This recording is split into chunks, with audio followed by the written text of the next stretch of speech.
everybody. Nice to be with y'all today.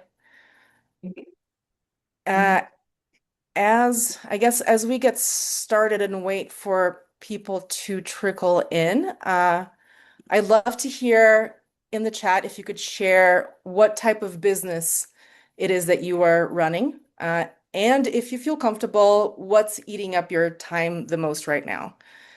So it can be like a decision, it can be a task, a process. If you want to keep that to yourself, that's fine, but just start thinking about that perhaps.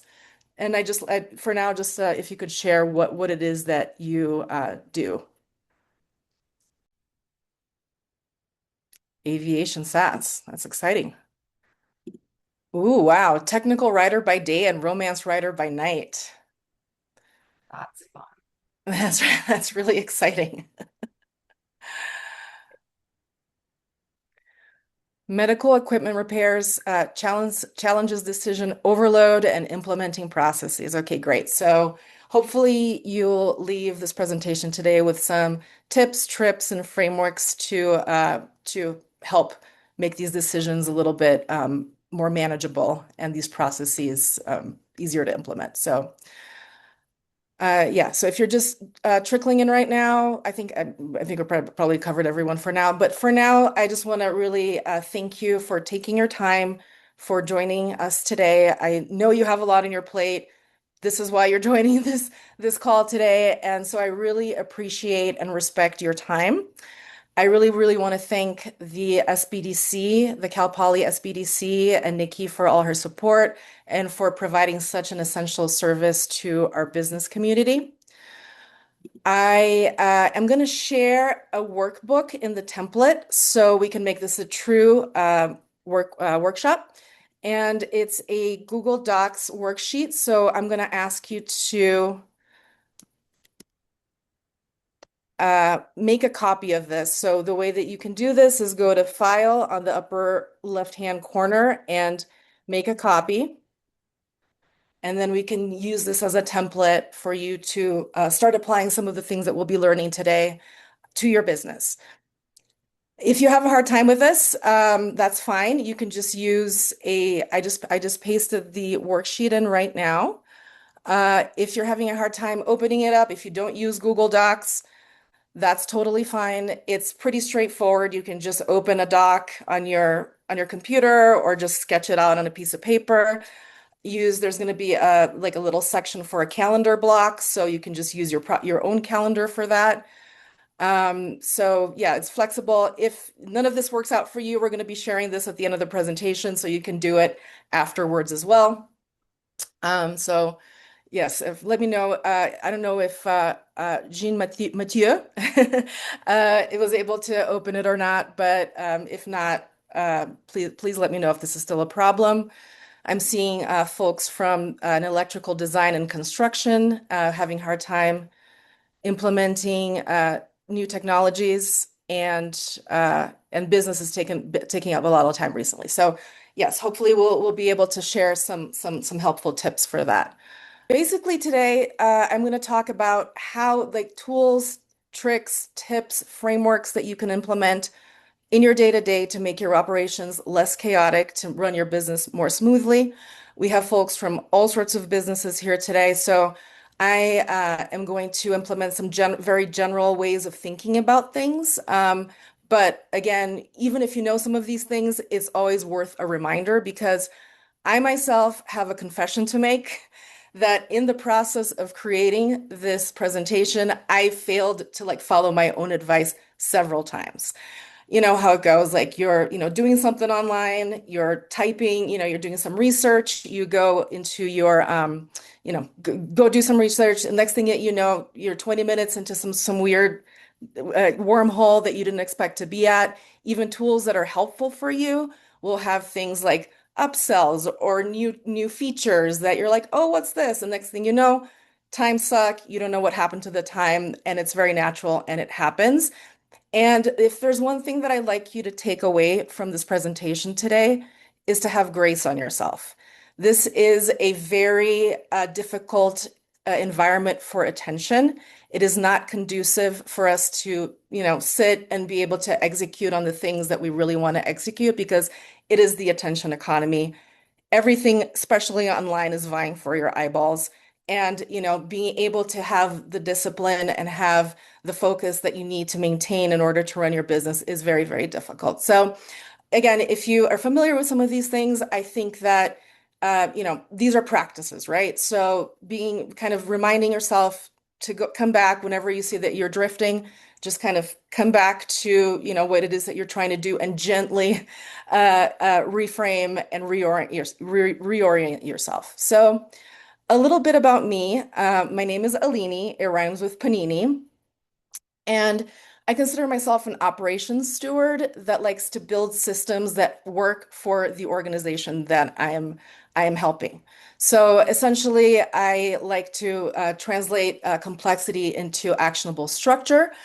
And I started off in big tech and moved to helping founders and small teams control the chaos of their daily operations. In my consultancy, which is Cohere Ops, I primarily work with organizations in climate, food space, and regeneration in general, like regenerative agriculture or related things.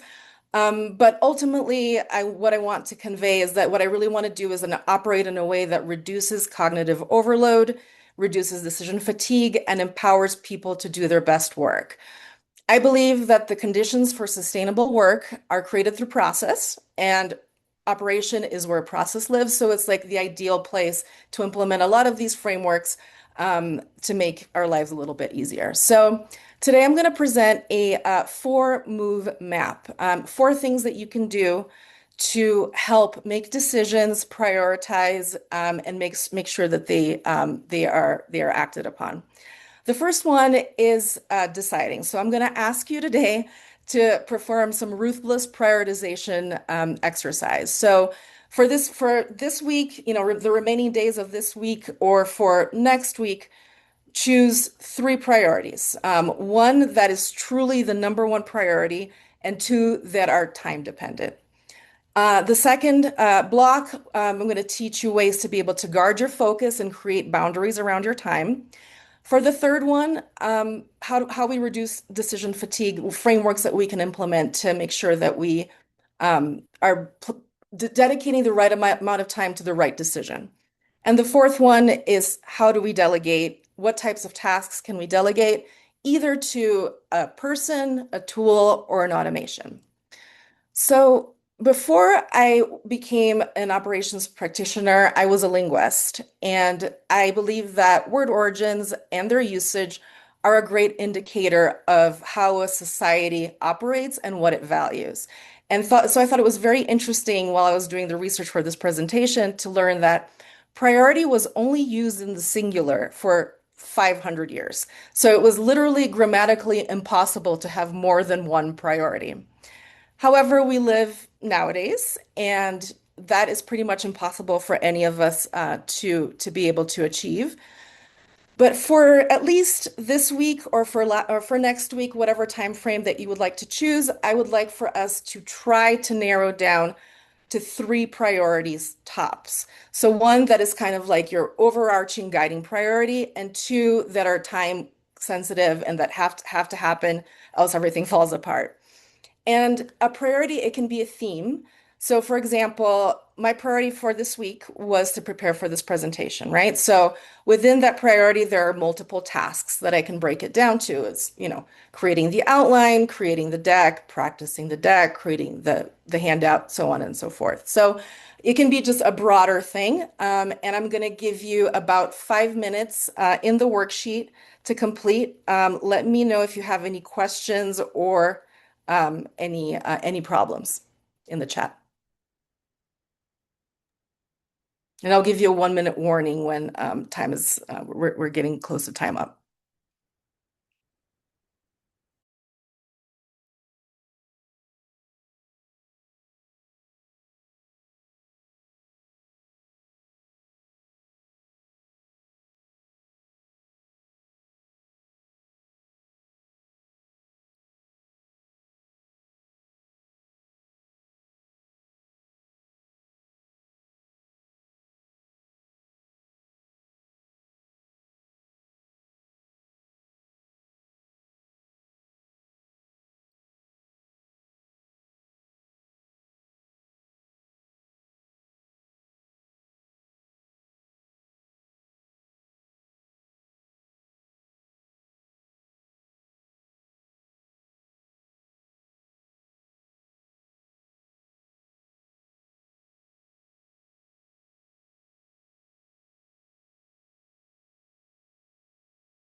I see some new folks are just joining. Everybody, welcome. Just to give you a little bit of context, right now we are picking our three top priorities for this week or next week. We're working off of a workbook. I'm going to paste the link here in the chat.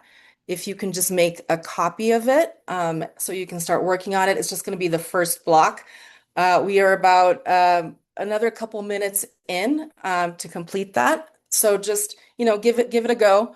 Choose your overarching priority for the week, and then two more that are time bound and need to happen in the next week or so.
We have about another minute to go. If you'd like to share your priority in the chat, feel free to do so, but absolutely no pressure.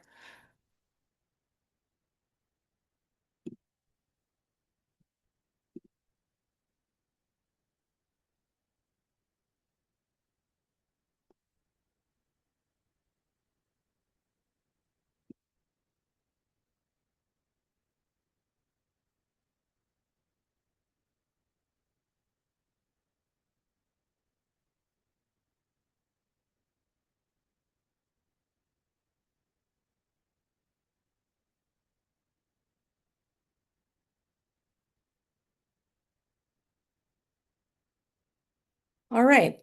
So let's move on to our second portion of the presentation, which is how to protect your time. Oops, sorry about that. Um, Having a to-do list is great, and now that you've been able to prioritize some things, you have a mini little to-do list. But if you just have it as a list, you don't have a commitment as to when you're going to be able to accomplish these tasks. So I really, really recommend creating time blocks in your calendar. And in this way, you establish a boundary to protect your energy, and you make an appointment with yourself to make sure that this gets done. Research shows that the average person can only focus on a specific tasks for about 20 to 40 minutes. So even if you have about an hour you dedicate an hour to a specific task, you can break it down, or to specific priority, you can break it down into two tasks. So for example, my three main priorities for this week are here in this screenshot in the color. So the purple is for this presentation, the green is for client work. And the orange is the thing that is always very painful for me, which is sales, outreach, marketing, all of these things that I need to do every single week. So I put my three top priorities first in my calendar. And even for, like I was saying before, even if you have like about an hour, you're probably only going to be able to focus on each task for about 20 to 30 minutes. So, you can have an hour long time block, 30 minutes this morning for me to finalize the presentation, 30 minutes for me to practice it. If I have a question that I want to ask Nikki in the interim that comes up, instead of like switching over to my Gmail account, I'll actually kind of write down the question and include that in my time block that is send out emails. So I'm not like switching between tools. Every time you switch between a tool or a task like that, it's a tax on your energy, and it's a tax on your attention. I don't calendar block every day, every full day of every day, because I do think that it's very helpful, at least for me, to have some flexibility on my day. Sometimes I have to go and run errands. Some things take an indeterminate amount of time. So it's very helpful for me to have like flexibility, but every day that I time block is the most productive day of my week, like hands down. It's also really important to dedicate some time blocks for things that are not work related. So I have my workout time blocks and my lunch time blocks here. You know, so if you have something like, no emails after 6 p.m., no phone in bed after 9 p.m., also really helpful to put in a calendar to make a date with yourself. And then the things that are really painful for me, I try to schedule for the times that I have most energy. So again, sales, outreach, marketing, super painful. So I do it between, 9 and noon when I have the most energy. Actually, here I have it. I'm part of a group of entrepreneurs or solopreneurs where we have dates every week to do this work together. So this helps us create a sense of community and feel supported in what we're doing, exchange tips and tricks on how to do it. So I find this really helpful as well. Maybe go to another environment that helps you focus, like a coffee shop, just to do these particularly painful tasks. And the other thing that I find very, very helpful is actually to reframe focus. So I think we've come to equate focus with this very dry, like sit down, pay attention, thing that we learn in school. And I think it's very helpful to reframe it as dedication or commitment instead. Move it from like up here to down here to your heart and remind yourself of why it is that you're doing what you're doing. So it might be to share your passion with other people, do what you're good at, help people, support your family, or just have more independence rather than like working in a corporate job, right? So I feel it just rethinking things in terms of like what's really important to you, particularly before these very, very painful tasks is really, really, really helpful. So for the next exercise, for the second part of your worksheet, I would like for you to take those three tasks that you had and add them to three calendar blocks, 3 consecutive days of your week. It can be today, Thursday, Friday, or Monday, Tuesday, Wednesday next week. Just kind of get it started.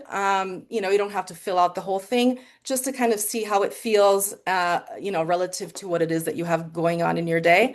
And I added my own calendar blocks here just to give you an idea of how I did it. We'll also have about 5 minutes to do this portion of the work. So let me know if you have any questions in the chat as we go along.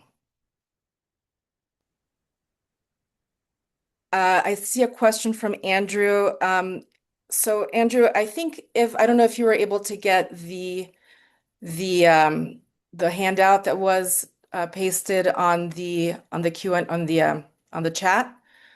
Um, so basically if you had your priorities, so yeah, so just basically just kind of fill them out in that calendar if possible. If not, that's okay. You can just do it later. We're going to provide the handout and such. So okay, so I think if we're all ready, let's move on to the third part, which is now we're feeling really good about ourselves.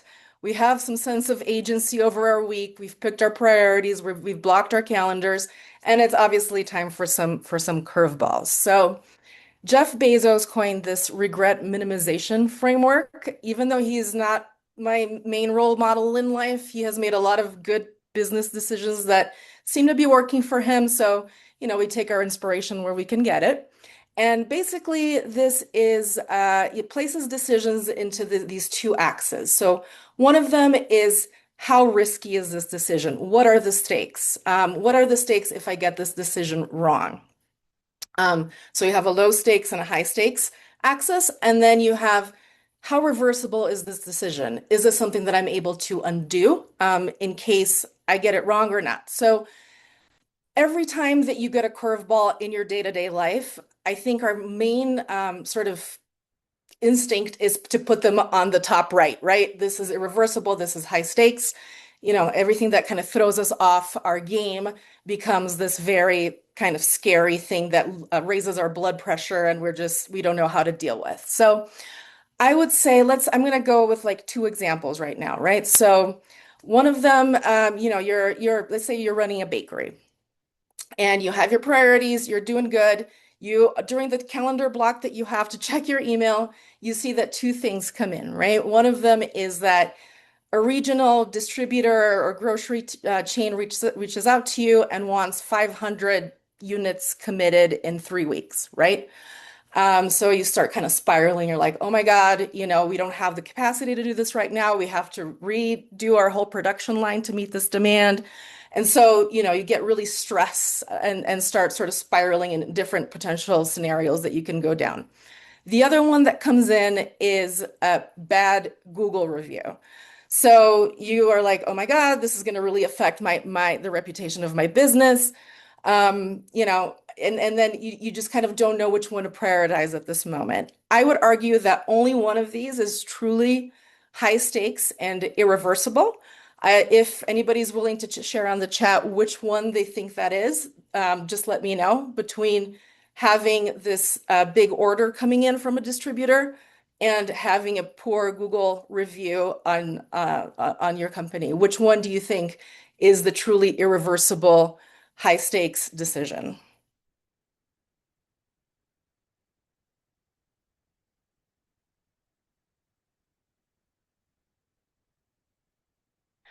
Addie's saying large order, and that is correct. That is the only one, and so is Phil.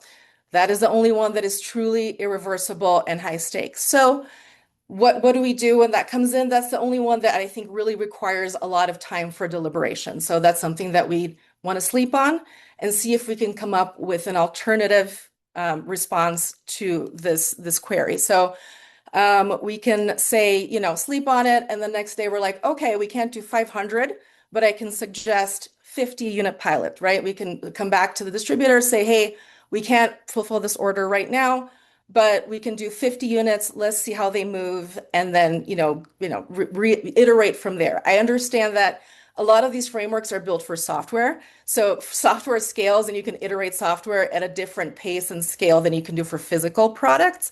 But still, there's usually some middle ground. There's something that you can come up with if you give your brain like a lot of enough space to breathe and come up with different alternatives where you can, reply to the person and create some sort of compromise that will be beneficial to both parties.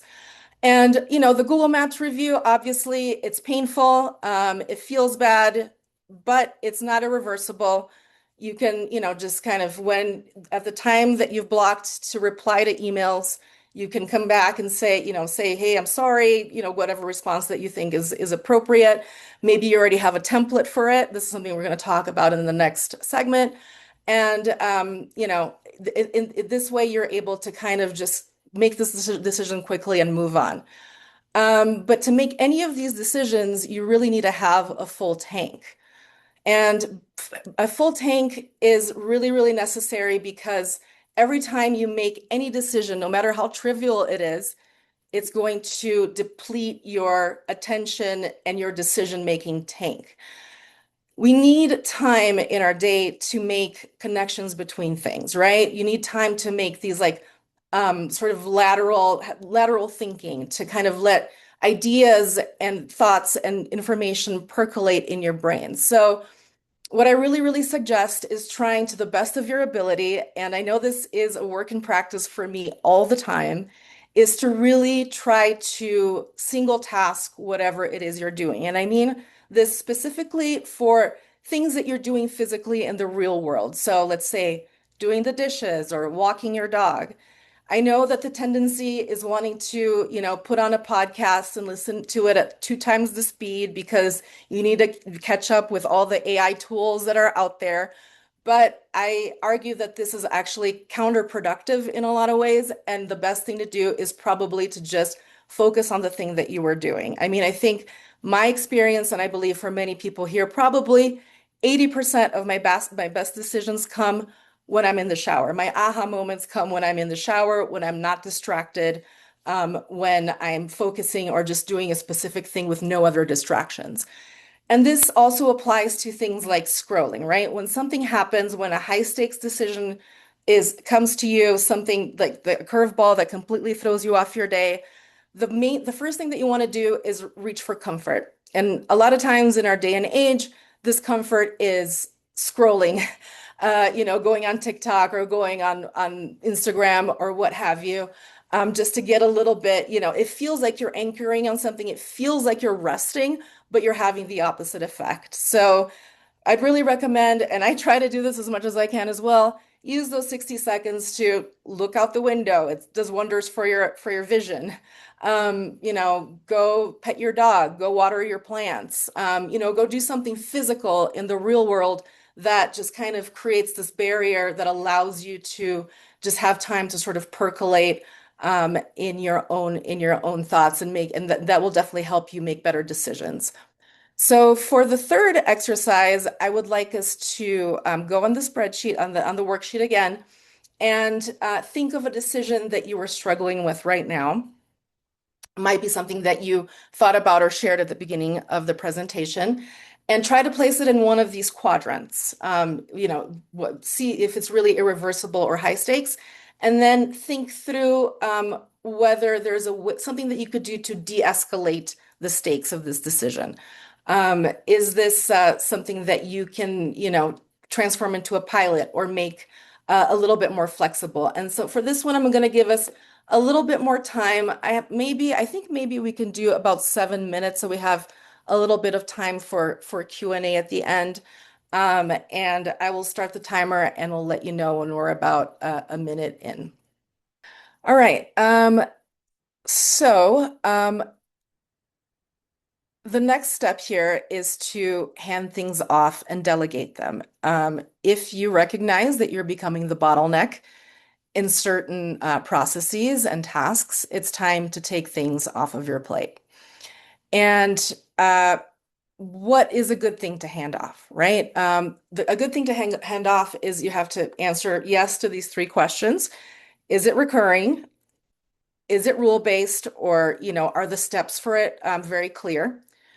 And if one thing happens, then the other one happens, and so on and so forth. Do you have those rules and this order of operations mapped out?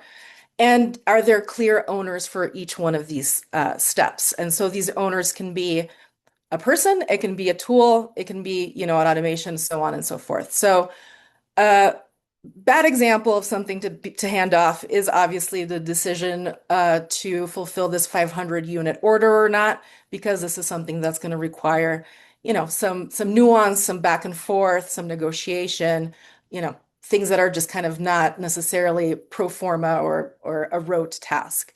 A good example is a reply to any sort of negative Google reviews. So you can have even the native Google business profile has sort of an automation that allows you to get a notification of any new reviews that you get. It drafts an AI response, and then you basically just review it and publish it. And I think where a lot of people get kind of stuck on this is because designing the process sometimes can be time consuming and painful, right? So you definitely want to make sure that before you hand off anything to anybody or any tool, that you have the outcome clearly defined. What are our goals? What does success look like?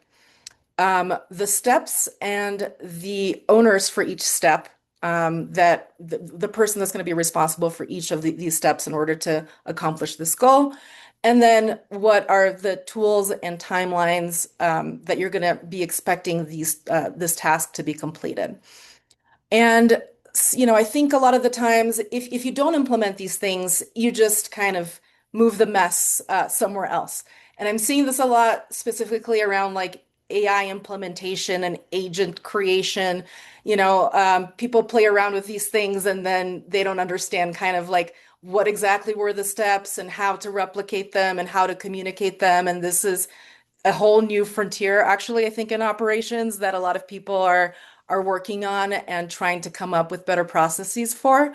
But even if you're just, if you're delegating to a person, right? Like it's a little bit painful to set these things up in the beginning, and then you're going to have to do some hand holding, right? It's going to take, they're going to probably have to do this 2 or 3 times before they're fully competent and feel comfortable doing it.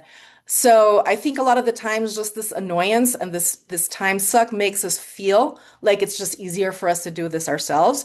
But ultimately, in aggregate, the cumulative effect of the things that you hand off really, really, really help lift relieve this from you and give you back this time for you to do more strategic things that are really, really integral to the business that only you can do.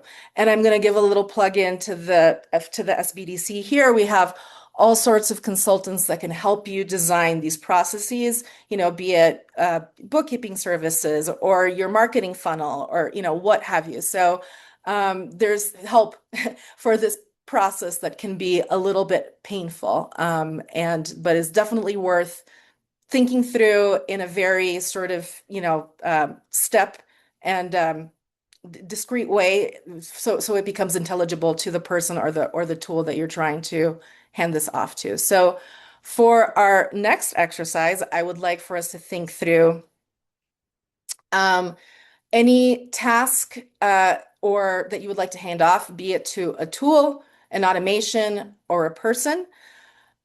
First of all, if we can think of what is the goal or the outcome that we're trying to reach, that's the most important one. What is it that we're going to be measuring the success of this task against? The steps, if you can start identifying them, some of them are going to be a lot more complex than others. So just kind of briefly start sketching them out. And if you're able to assign any owners, that's great. If not, you can leave that for later. It might just be the beginning of this, and then the timeline that you would like it to be completed in. Please let me know if you have any questions. And for this, I think we'll give about 7 minutes or five. Let's do 7 minutes now, so we have a little bit of time for the Q&A at the end. All right. So hopefully you've found these exercises helpful. Just to recap, today we went through 4 moves, ruthlessly prioritizing. I know that this is probably going to balloon into more than 3 going forward, but I think it's really helpful just to try to reset a little bit and reframe exactly what truly is a priority in our lives. The second one, calendar blocking, ways to just create boundaries around your time and your energy. The third, a framework to help making decisions and reduce decision fatigue. There are plenty more out there. I can try to find some more and share later if this is helpful. And then the fourth one is thinking about ways to delegate things in a way that is, intelligible to the person or the tool receiving this information, and like what exactly are the best things for us to outsource to other folks or tools. So the main thing that I want everybody to come out with is please give yourself grace, be patient with yourself, and if you need help with any of these things, please make sure to schedule some time with the SBDC. And I now will answer this question from Jack in the chat. So he was asking if I had any tips or tricks for coordinating schedules externally, and how I block time to schedule meetings with others, how rigid or flexible I am, and that this is the main challenge that he finds to maintain a consistent approach to blocking. Yes, this can be a challenge. I find it very helpful to have an external calendar tool. Like I was using Calendly for a long time, but I just started using Cal, and I think it has much better functionality and it interacts with my agenda a lot better. And I try not to schedule any meetings between that like prime focus hour that I have, which is, 9 to 11 or something like that. So that will be blocked in my scheduling tool. And other than that, if it depends, like I have, if I'm working with somebody, a lot of the times I've worked with people internationally or, so I have to kind of keep the morning, like the early morning open, but usually I try to block that off as well. So I'll have, blocks between 11 and 1 or blocks between 3 and 5 or whatnot. So anything like just setting those in advance in the calendar tool itself. and then occasionally just kind of revisiting them on kind of a monthly or even week to week basis. I also find it helpful to not allow people to block or to schedule anything with me tomorrow, for example. So you always have that like breather. It's really unpleasant when you get a meeting notification for somebody booked something for like 7:30 a.m. in your calendar for the next day. But these tools are actually improving in the ways that they can interact with your schedule. So yes, I prioritize blocking things out when I don't want people to book anything with me. But I also revisit them to keep it flexible enough. And I hope that answers your question. So I think we're pretty much at time.